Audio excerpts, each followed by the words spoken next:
হঠাৎ পিঠা খেতে মন চাইলো, তাই ভাবলাম যে তাড়াতাড়ি করে কি পিঠা বানানো যায়। তো মাথায় আসলো যে না, পুলি পিঠাই তাড়াতাড়ি হয়ে যাবে। তো সেজন্যই চলে আসলাম পুলি পিঠা বানাতে। হে এভরিওয়ান, আসসালামু আলাইকুম, it's me Khadija, Khadija's daily blog page again. কেমন আছেন সবাই? আশা করি সবাই ভালো আছেন। আমি আলহামদুলিল্লাহ ভালো আছি। প্রথমে নারিকেল আর গুড়টা একসাথে দিয়ে আমি পুর বানিয়ে নিব। দেখেন এখানে আমার পুর একদম রেডি। গুড় আর নারিকেল আপনারা যে যেমন মিষ্টি পছন্দ করেন সেই অনুযায়ী মিষ্টি দিয়ে নেবেন। আমরা একটু মিষ্টি বেশি খাই, তাই মিষ্টি বেশি দিয়ে নিয়েছি। তো পুরটা রেডি হয়ে গেছে। এখন আমি একটা আটার ডো বানিয়ে নিব। প্রথমে আমি পানি দিয়ে একটু লবণ দিয়ে একটু তেল দিয়ে দিয়েছি। তারপর পানিটা ফুটে আসলে দিয়ে দিব চালের গুঁড়ো 2 কাপ। এখানে আপনারা ময়দাও দিতে পারেন, আমি একটু ময়দাও ইউজ করেছি এটার সাথে, তাহলে পিঠাটা খেতে ভালো আসবে, অত শক্ত হবে না। তো আমি আটাটাকে 5 মিনিট ঢেকে রেখেছিলাম লো আঁচে।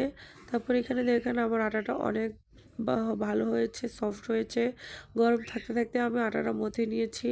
তো এখানে ছোটো ছোটো লেচি কেটে রুটি বানিয়ে আমি সবগুলো পিঠে বানিয়ে নিব। আমি পুরলি পিঠার শেপ অত ভালো দিতে পারি না, তো যেমন পেরেছি তেমনই বানিয়ে নিব। তো এখানে দেখেন আমি ভালো করে চেপে চেপে লাগিয়ে দিয়েছি, যাতে পুরটা ভালো ভিতর থেকে না বের হয়ে যায়। তো এইভাবে আমি হাতের সাহায্যে একটু ডিজাইন করে নিয়েছি। আমার পিঠার ডিজাইনগুলো কেমন হয় আপনারা অবশ্যই দেখে কমেন্ট করে জানাবেন।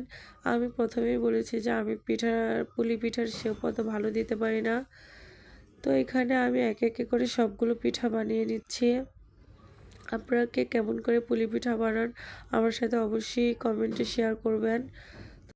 তারপর আমি বিভিন্ন ডিজাইনে আমার মনের মতো করে সবগুলো পিঠা বানিয়ে নিব। এখানে আমি কিন্তু একটা কাঁটা চামচ দিয়েও পিঠার ডিজাইন করে নিব।